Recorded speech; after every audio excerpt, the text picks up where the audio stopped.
Apple is one of the biggest companies in the world, but over the last couple of years, it seems they have been on a downturn and have peaked out. So, here's the top 7 reasons why Apple has been failing recently, and we're starting right now with number 1, lack of innovation. Since the iPhone 6 came out, there really hasn't been very many big upgrades. With the iPhone 6s and 6s Plus, we got 3D Touch, but most people didn't even care about that, and on the newest version of the iPhone XR, they actually removed it, and I don't even think that many people noticed. With the iPhone 7, not only did they remove the headphone jack, but also the physical home button, which did not go well with most people. With the iPhone 8, the only difference that was really noticeable was that the back was made of glass now. Of course, there was the traditional camera and processing upgrades, but as for enticing new features, there really wasn't any. For example, Siri with the iPhone 4S when virtual assistants were pretty new and unheard of. And Touch ID with the iPhone 5S that completely revolutionized how you'd unlock your phone and pay for things. And with the iPhone 6, this is the first time that Apple really enlarged the screen size. Of course, Apple did introduce Face ID, but for most people, Face ID was actually just a downgrade from Touch ID, and it was slower and less safe and secure. As it is evident, Apple had really cool enticing features pretty much every generation, or at least every other generation up until the iPhone 6. But since the iPhone 6, it seems like Apple has stagnated and lacked innovation. And since there is a lack of innovation and nothing new really coming out, most people are happy with the phone that they currently have. There's simply no reason to go from the iPhone 6 to iPhone 7 or 8 or even XR. In a lot of these cases, people actually lose out on features by upgrading, like the headphone jack and Touch ID. Plus, the phones that most people have are more than capable of handling their day-to-day tasks. For example, with the original iPhone, when the iPhone 3G and 4 came out, it became very slow and couldn't handle all the new tasks, like the new apps like YouTube and things like that. But nowadays, the iPhone 6 is pretty much just as capable as the new iPhone XR. Sure, if you put it side by side, you may be able to find a noticeable difference, but for most people, this is pretty negligible and it doesn't really matter for them. People are simply satisfied with what they already have because there is no real speed upgrade or feature difference. As a result, even if people have a good amount of cash to spend on something like a phone, they simply don't choose to because buying a new phone isn't on the top of their priorities. They much rather spend the money into something that needs upgrading, like their old laptop or their TV.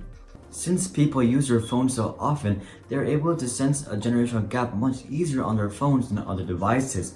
As a result, even if their other devices are lagging behind more than their phones, they're more likely to upgrade their phones.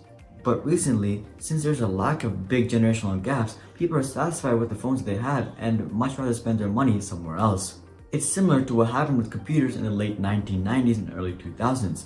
Every year, it seemed like you were left behind in the dust even if you just bought a computer just a couple of months ago. And it was this fast progression that made people want to upgrade very frequently. However, nowadays, you can buy a nice computer and use it for several years and you wouldn't feel like you're being left behind. And recently, the iPhone has reached that point where you can buy a phone and keep it for several years and you wouldn't really notice a difference. And this key factor has led to a lot less iPhone upgrades and a lot less revenue for Apple. And who could forget about Apple's ever-increasing starting prices? What started with $500 with the original iPhone went up to $550 with the iPhone 4, and then with the iPhone 4S, $650. And it stayed with this solid $650 entry mark until the iPhone 8 when it suddenly went up to $700. And with the iPhone XR, it went up one more time to $750. Over the last 10 years, the starting price of the iPhone has gone up by $250, which is a 50% increase, which is absolutely outrageous. And to make things even worse, the iPhone XR doesn't really look like a premium product. It looks like the iPhone XS and XS Max are the real premium products, and it looks like the iPhone XR is like the iPhone 5C with all of its playful colors. Furthermore, it seems like the iPhone XR was stripped out of a lot of qualities that the iPhone 8 and 8 Plus had for the same price. For example, why does the iPhone XR not have a dual camera like the iPhone 8 Plus? And why does it not even have 3D Touch, which is offered since the iPhone 6s?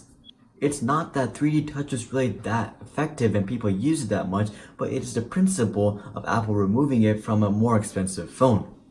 It seems like the iPhone XS and XS Max are the real successors to the iPhone 8 and 8 Plus, and the iPhone XR is just like a successor to like the iPhone 5C.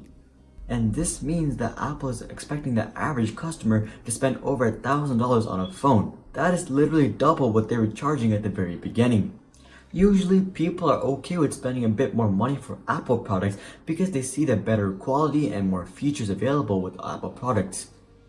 But recently, Apple has gone into a range of diminishing returns where the extra money spent really just isn't worth it at all. Not only that, but the newer iPhone XR doesn't even seem like an upgrade over the iPhone 8 or 8 Plus.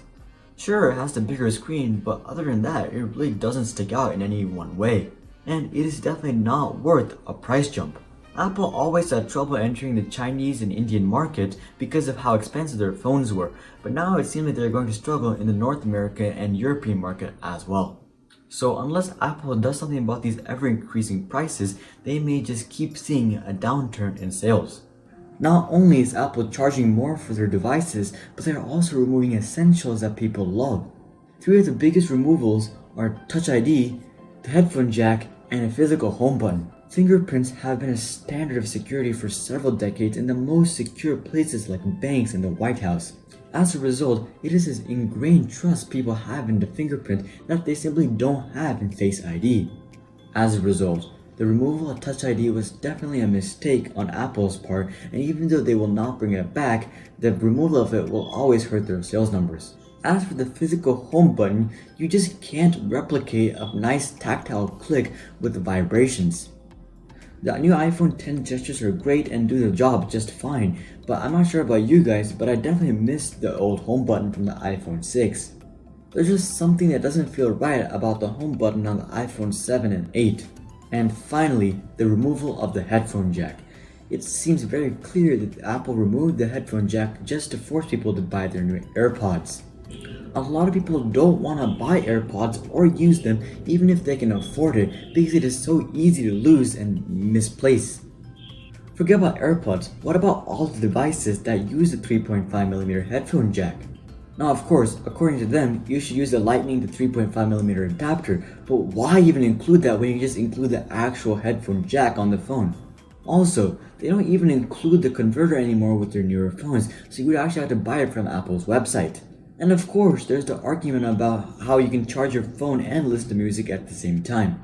Clearly, there is a lot of issues that come from removing the headphone jack, and it definitely wasn't a smart choice from Apple.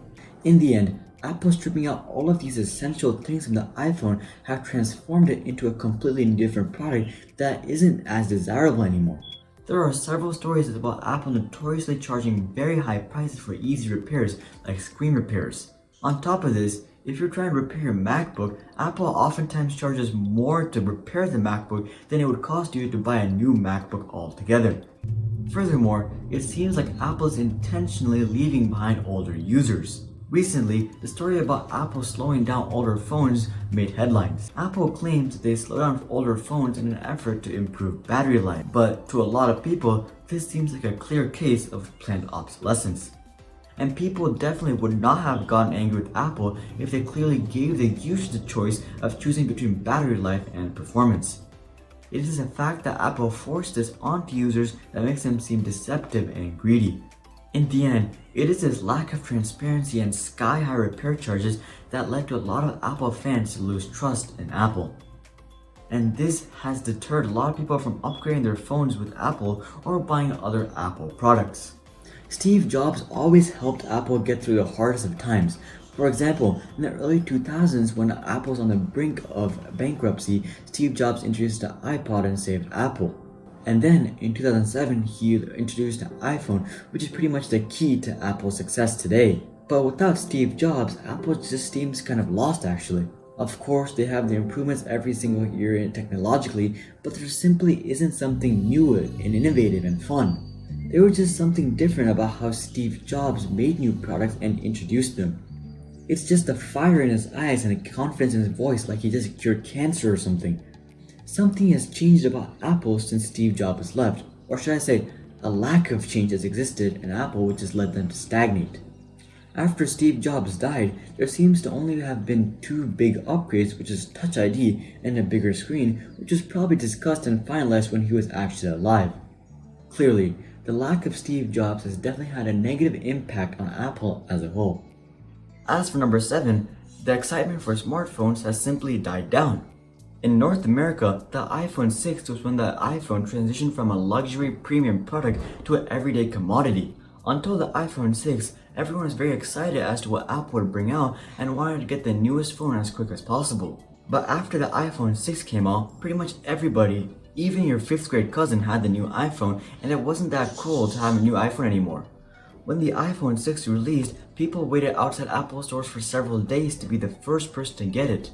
A person who wanted the iPhone 6 probably could have avoided the wait and got an iPhone 6 that weekend at Sam's Club. But it was the culture of waiting and the excitement that surrounded the phone that enticed these people to wait that long. But soon after the iPhone 6 released and everyone had it, that excitement slowly died down. People would rather just order online and have it show up on their doorstep a couple of days later. Of course, there are still the die-hard Apple fans who wait outside Apple stores every single year for the new iPhone, but I'm talking about the average person. A couple of years ago, a common conversation would have looked like this. Hey, did you hear about the new iPhone? Yeah, it looks so cool. I can't wait to get one. But now it looks like this. Did you hear about the new iPhone that came out last week? No, but it's basically the same thing, right? Yeah, pretty much. Yeah, whatever. Overall, the excitement surrounding getting a new iPhone simply isn't there anymore, and people are happy with what they have. And that is the key reason why Apple has pretty much stagnated since the iPhone 6. But it wasn't always like this. Apple quickly grew to fame and made billions of dollars. If you're interested in how Apple is able to grow so quickly, then make sure to check out my video on the top 7 reasons why Apple is successful. Also, if you guys like this video, then make sure to drop a like and consider subscribing if you'd like to see more videos just like this one. But until then, I'm Hari, and I'll see you guys on the next one.